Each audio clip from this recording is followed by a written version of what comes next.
사순절 기간 동안에 우리가 꼭 해야 될 일, 지난주에는 용서해야 된다는 것을 말씀을 드렸습니다. 1만 달란트 빚진 우리가 100데나리온 빚진 약 60만 분의 1의 빚진 사람을 용서해야 된다. 제 골자는 우리가 용서할 자격조차 없다. 60억 달러 빚진 사람에게 빚진 자가 탕감받고 1만 달러 빚진 사람을 용서하고 말고 할 자격이 아예 존재하지 않는다.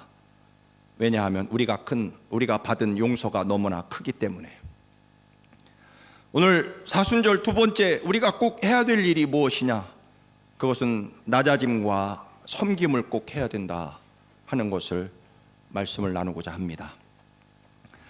오늘 예수님이 십자가에 죽으시기 전날 밤 예수님께서 제자들의 발을 씻기시고 성찬식을 하신 내용입니다. 요한복음 13장 앞에 1절에 보면 예수님은 끝까지 제자들을 사랑하셨다, 그렇게 기록하고 있습니다. 예수님께서 십자가에 죽으실 날이 다가오신 줄 아시고, 그러나 예수님께서 세상에 있는 자기 사람들을 끝까지 사랑하셨다. 여기서 끝까지라는 단어의 의미는 두 가지를 가지고 있습니다. 첫 번째로는 시간적으로, 즉 마지막까지, 죽을 때까지, 죽어가면서까지 사랑하셨다. 즉 죽으면서도 사랑이 바뀌지 않았다는 뜻입니다. 또한 감정적 의미가 있습니다. 예수님은 가룟 유다가 은 30냥에 당신을 팔아먹을 것을 아시면서도 끝까지 사랑하셨다. 베드로가 예수님을 모른다고 3번 저주하며 예수님을 모른다고 부인할 것을 아시면서도 끝까지 사랑하셨다. 모든 제자들이 다 예수님이 십자가에 죽으시니까 다 도망칠 것을 아시면서도 주님은 끝까지 사랑하셨다. 예수님은 제자들이 배신과 또 모두 다 도망치고 당신을 저주할 것까지 아시면서도 미움과 배신감을 누르시고 그 모든 감정을 누르시고 끝까지 감정적으로 마음으로 흔들림 없이 변하지 않고 사랑하셨다는 그런 의미일 것입니다. 여러분, 이 사순절에 여러분도 끝까지 사랑하시기를 축원합니다. 왜냐하면 주님이 끝까지 우리를 사랑하셨기 때문입니다. 앞으로도 우리가 끊임없이 주님을 배반할 것입니다. 그렇지 않습니까? 저도 여러분도 하나님 나라에 가는 그날까지 우리는 수없이 주님을 배반할 것입니다. 그럴 것을 아시면서도 주님은 시간적으로, 영원히, 감정적으로 끝까지 변하지 않는 마음으로 우리를 사랑하실 것입니다. 이렇게 주님이 우리를 사랑하신다는 마지막 방법으로 선택하신 것은 당신의 살과 피를 제자들에게 주시는 그것 이전에 제자들의 더러운 발을 씻겨 주시게 됩니다. 우리가 사람이 죽으면서 마지막 하는 말을 유언이다, 그렇게 말하죠. 이 유언은 대단히 중요합니다. 그래서 법적으로도 반드시 지켜야 되고요, 그리고 도덕적으로, 윤리적으로도 우리는 유언이라는 것은 반드시 지켜야 되는 그런 특징을 가지고 있습니다. 여러분, 예수님이 십자가에 사형당하시기 전날 밤 마지막 최후의 유언이 무엇입니까? 오늘 본문에 있습니다.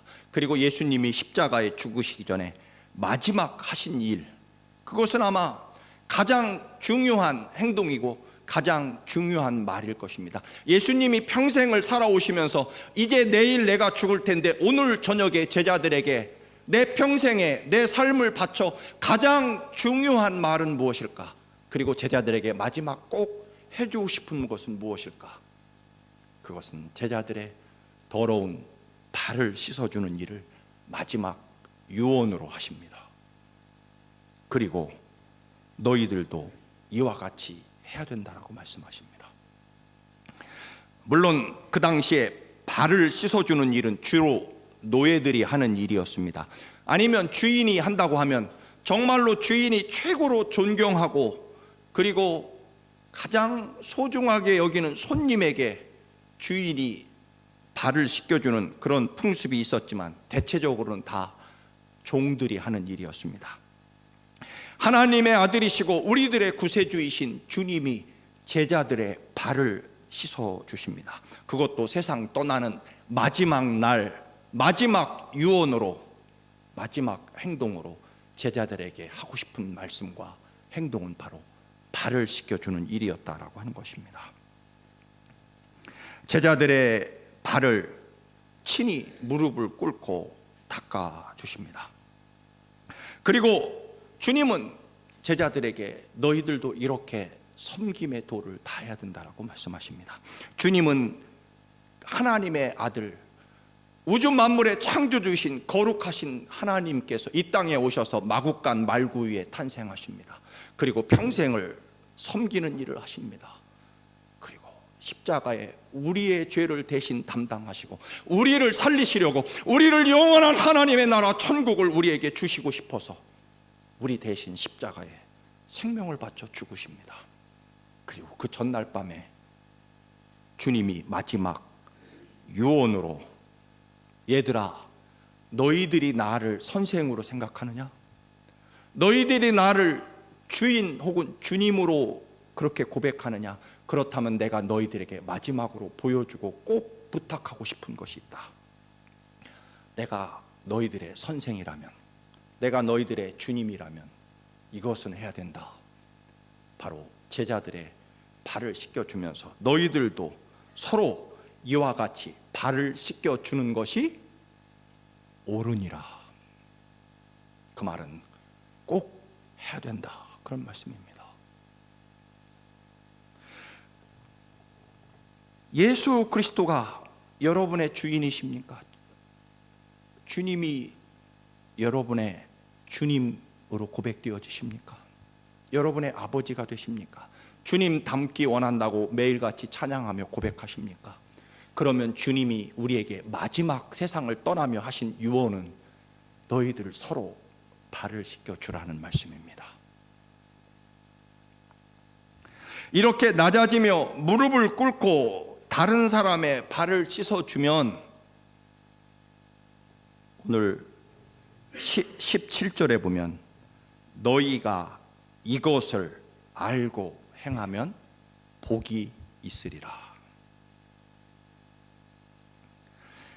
너희들이 낮아져서 서로의 발을 씻겨주고 섬기면 이게 복받는 일이 된다. 반드시 복을 받을 것이다. 하나님의 백성들은 이와 같은 원리로 오늘 우리 찬양대가 정말 아름다운 찬양을 했습니다만 우리가 복받는 유일한 비결은 바로 이것이라는 것입니다. 얘들아, 너희들이 복받기 원하느냐? 반드시 복받을 일이 있는데 그것은 바로 서로 발을 씻겨주는 일이다. 이 비밀을 알고 행하는 자에게 반드시 복이 있을 것이다.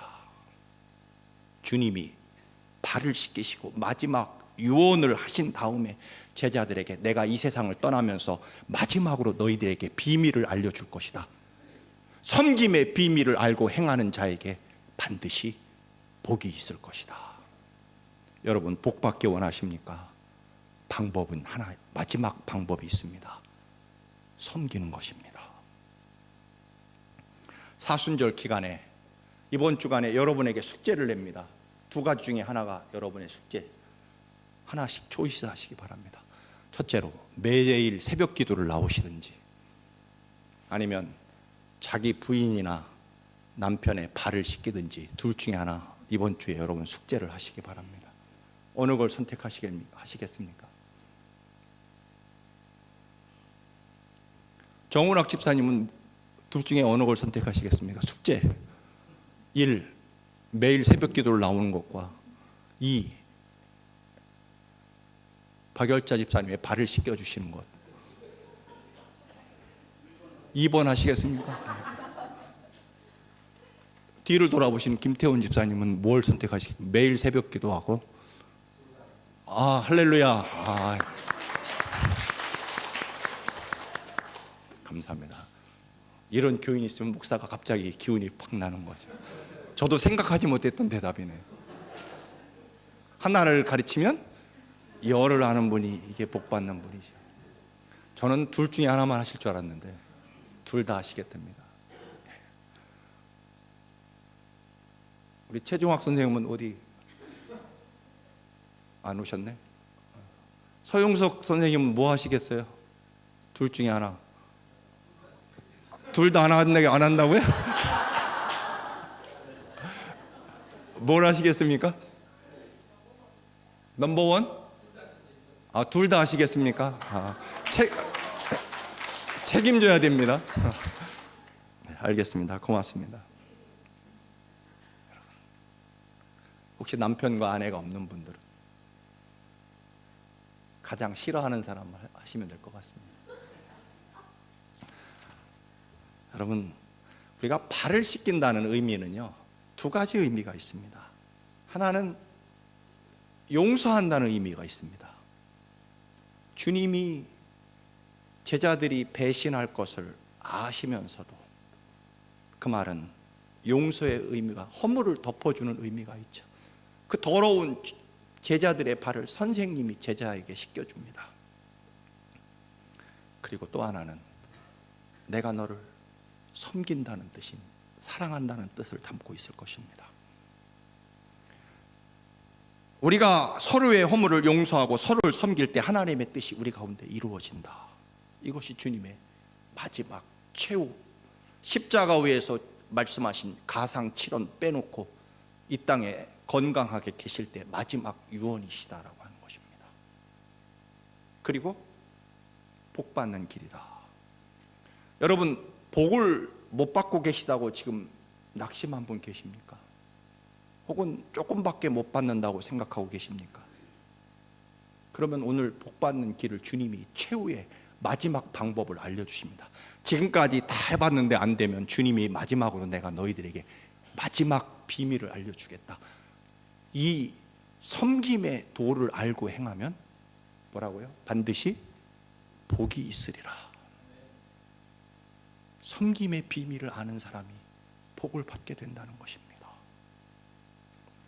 세상에서는 웃으면 복이 온다 그러잖아요. 그런데 오늘 주님은요, 섬기면 복이 온다는 것입니다. 이 위대한 하나님 나라의 비밀을 여러분들이 소유하시기를 축원합니다. 우리는 섬김 받고 높아지고 대우 받고 복 받으려고 하는 거죠. 그렇지 않습니다. 아마 우리 교회도, 교회가 더 부흥하려면 목사가 성도들을 섬겨야 되겠죠. 그게 비밀입니다. 여러분의 가정도 평화로우려면 서로가 섬겨야 됩니다. 그래야 가정에 엄청난, 주님이 십자가에 죽으시면서 마지막 최후에 내가 너희들에게 분명히 말한다. 주님이 마지막으로 알려준 비밀입니다. 조금 더 살을 붙인다면, 얘들아, 내가 이것만큼은 알려주지 않으려고 했는데 그래도 내가 내일 십자가에 죽을 텐데 내 마지막 최후의 비법이 있다. 너희들이 복받기 원한다면 섬기거라. 이게 하나님이, 주님이 마지막까지 간직하고 계셨던 최후의 복이 있는 비결이라는 것입니다. 하나님 나라의 백성이라면, 예수님이 여러분의 주인님, 주님이시라고 고백한다면 최후 유언이 지켜져야 됩니다. 그건 법적으로도 그렇고요, 세상 도덕과 윤리로도 그렇다는 겁니다. 여러분, 겸손히 낮아져 섬기면 복이 있으리라. 우리 옆에 분과 이야기합니다. 섬기면 복이 있답니다. 섬기면 복이 있답니다. 면을 빼고 이프를 빼고 섬기겠습니다. 네, 고맙습니다. 고맙습니다. 네. 우리 창세기 18장의 유명한 구절을 봅니다. 창세기 18장입니다. 아브라함 이야기입니다. 아브라함이 어느 날 장막에 있을 때 여호와께서 마므레 상수리 나무에 있는 곳에서 아브라함에게 나타나셨다. 날이 뜨거울 때 이스라엘은 한낮에 100도가 넘어가는 무지무지하게 더운, 그래서 중동은 다 낮잠 자는 시간이 있습니다. 너무 더워서 일을 할 수 없기 때문에. 그때 눈을 들어 보니 사람 셋이, 우리는 이 이야기의 결론을 알기 때문에 이분이 하나님인 줄 알지만, 그러나 아브라함은 분명히 사람으로 보았습니다. 그가 그들을 보자마자 곧 장막문에서 달려나와 영접하며 몸을 땅에 굽혀 절을 합니다. 물론 보통 사람이 아니라는 건 알지만, 그러나 하나님이라고 생각하지는 못합니다. 아브라함이 그들에게 엎드려 말합니다. 제발 우리 집에서 그냥 지나가지 마시고 우리 집에서 발을 씻고 물도 마신 다음에 좀 쉬었다 가십시오라고 지나가는 나그네들에게 엎드려 절하며 간청합니다. 여러분, 아브라함이 지나가는 손님에게 굳이 우리 집에서 먹고 마시고 쉬었다 가시라고 간청할 이유가 뭐 있습니까? 반대가 돼야죠. 아이, 지들이 나한테 와서 물 한 모금만 달라고 하고, 저희들이 배고프면 와서 먹을 빵 좀 있으면 달라고 해야지 내가 왜? 그렇지 않습니까? 아쉬운 사람이 해야지.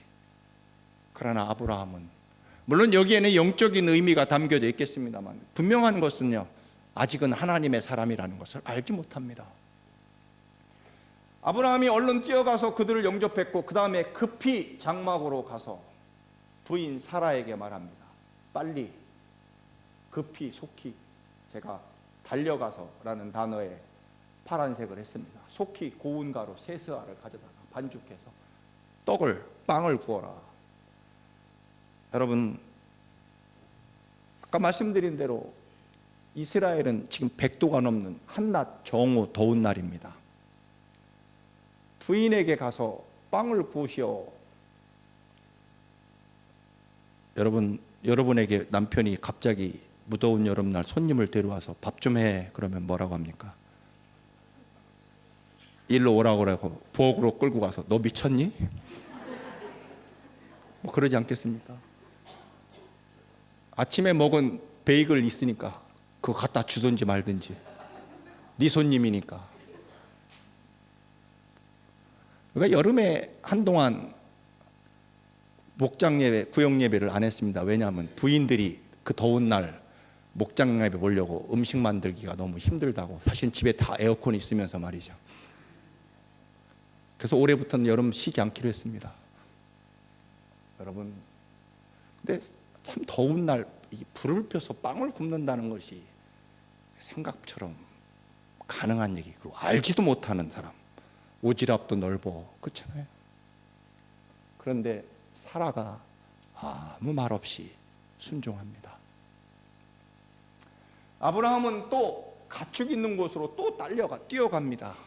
100도가 넘은 무더운 날에 99세의 아브라함이, 그리고 최고 좋은 송아지 고기, 어린 송아지를 잡아서 하인에게 주며 요리를 시킵니다.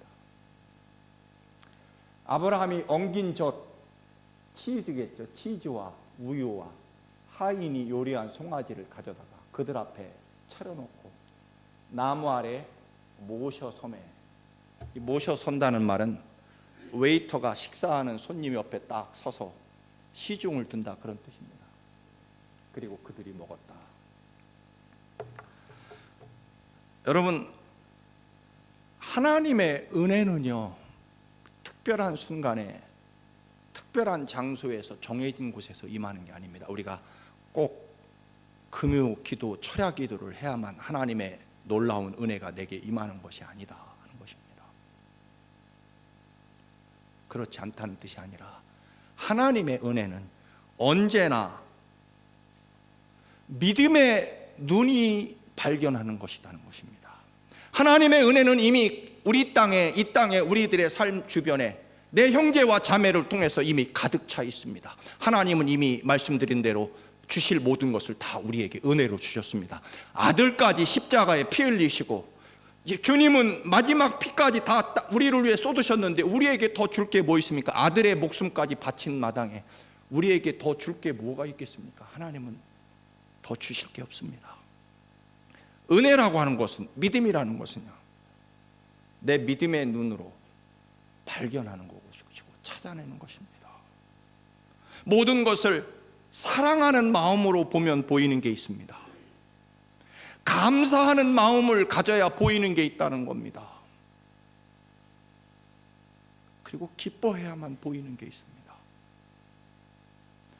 심지어는 손과 발이 다 없는 사람도요, 내가 무슨 봉사와 사랑을 할까 고민하다 보면 입으로라도 할 수 있는 봉사와 섬김의 방법을 찾아낼 수 있다라고 하는 것입니다.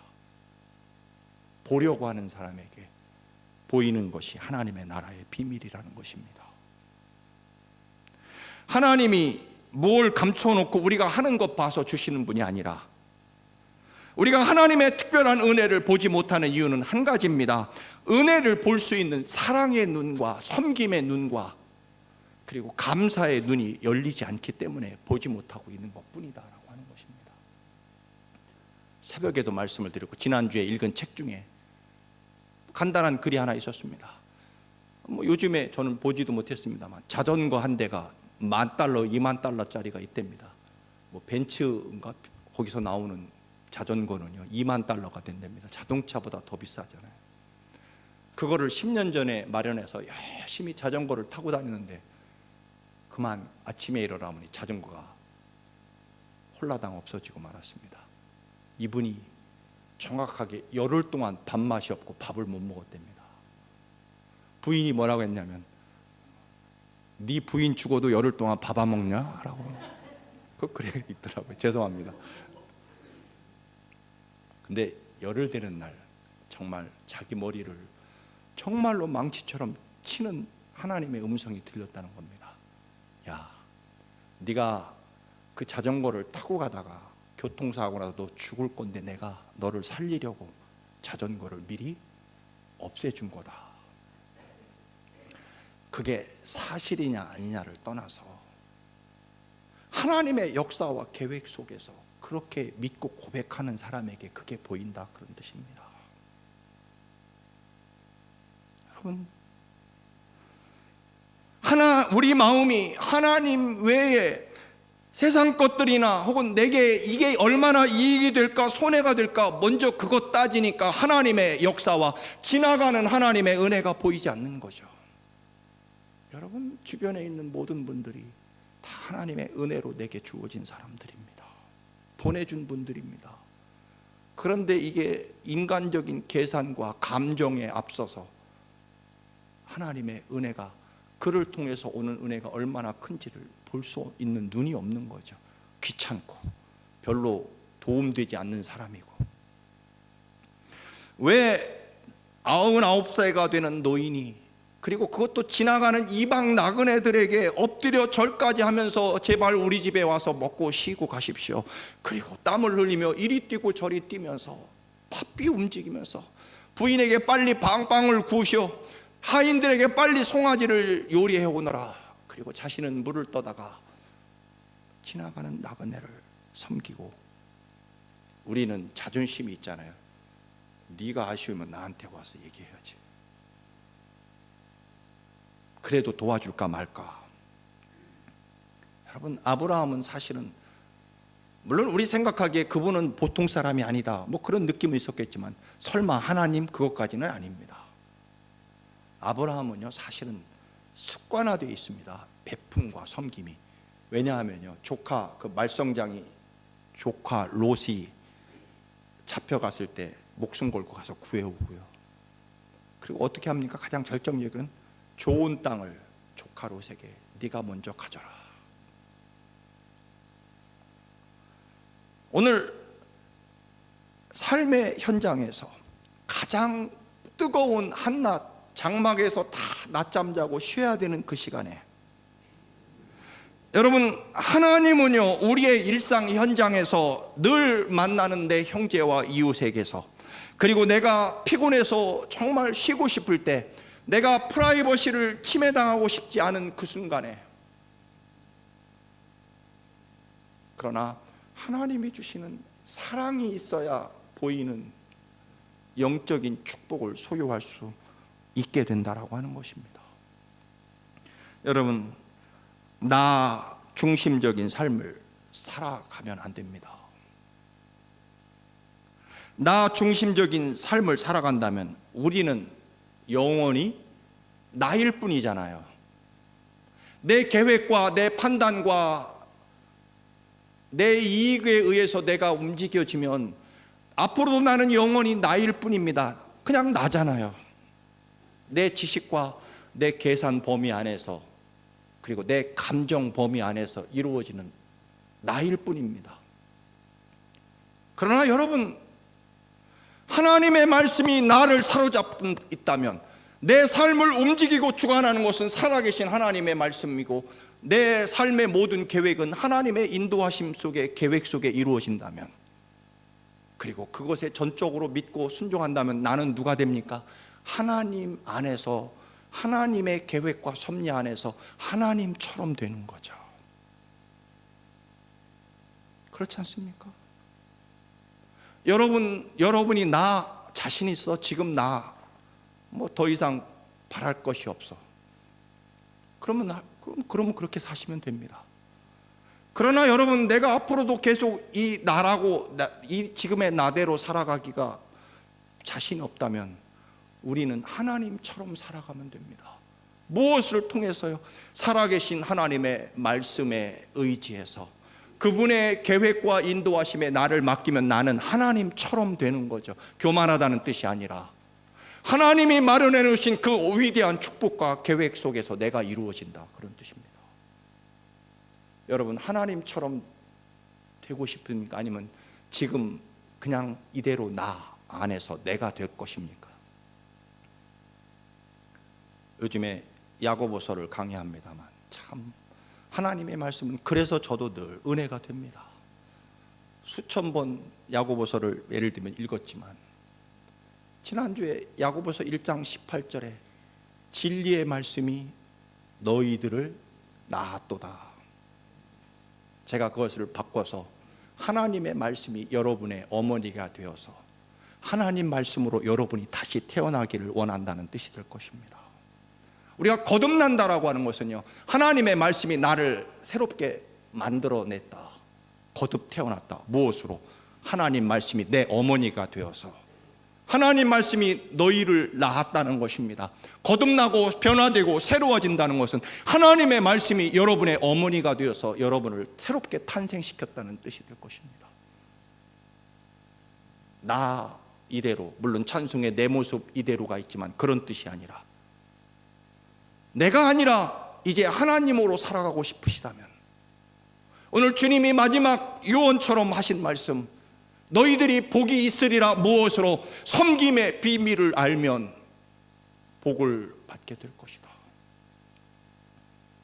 축복은 정말 사랑의 마음으로 뛰어다니는 사람에게 임하게 된다.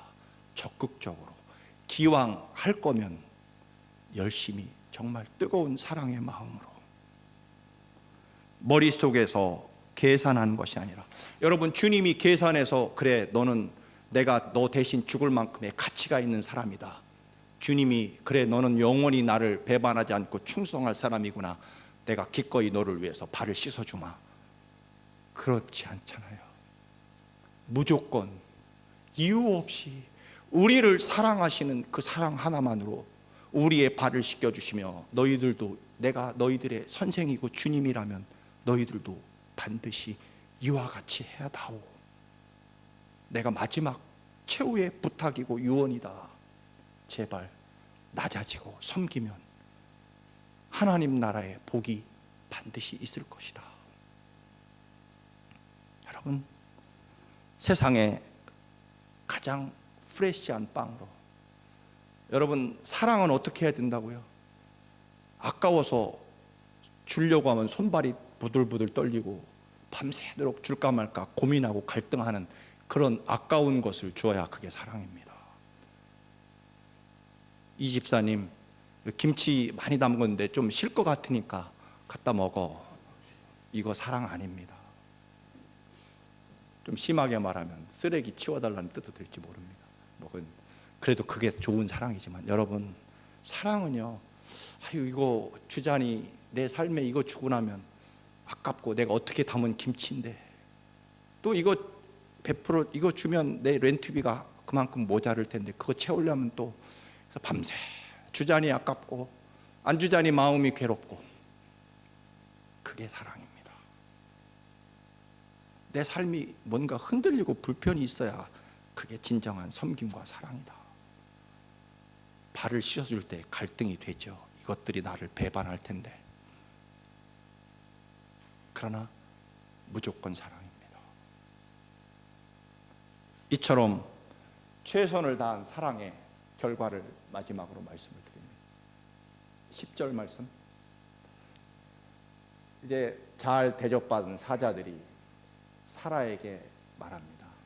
내년 이맘때 내가 반드시 돌아올 텐데 네 아내 사라에게 당신 미쳤어? 이 더운 날 무슨 빵을 구워라고 말하지 않은 사라에게 반드시 아들이 있을 것이다.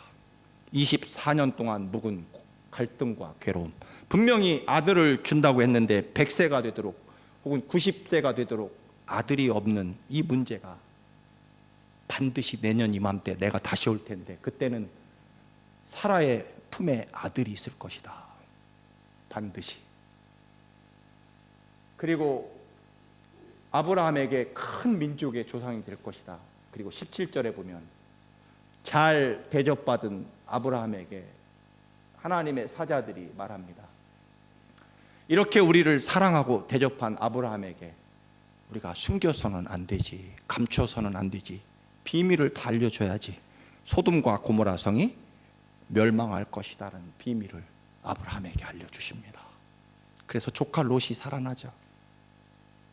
여러분, 사랑과 섬김은 결국 우리에게 은혜와 축복과 생명으로 돌아오는 것입니다. 진심으로 주님의 마지막 유언, 그리고 복받을 축복의 길, 섬김과 낮아짐이 이 사순절에 임하시기를 주님의 이름으로 간절히 축원합니다. 아멘. 기도하시겠습니다.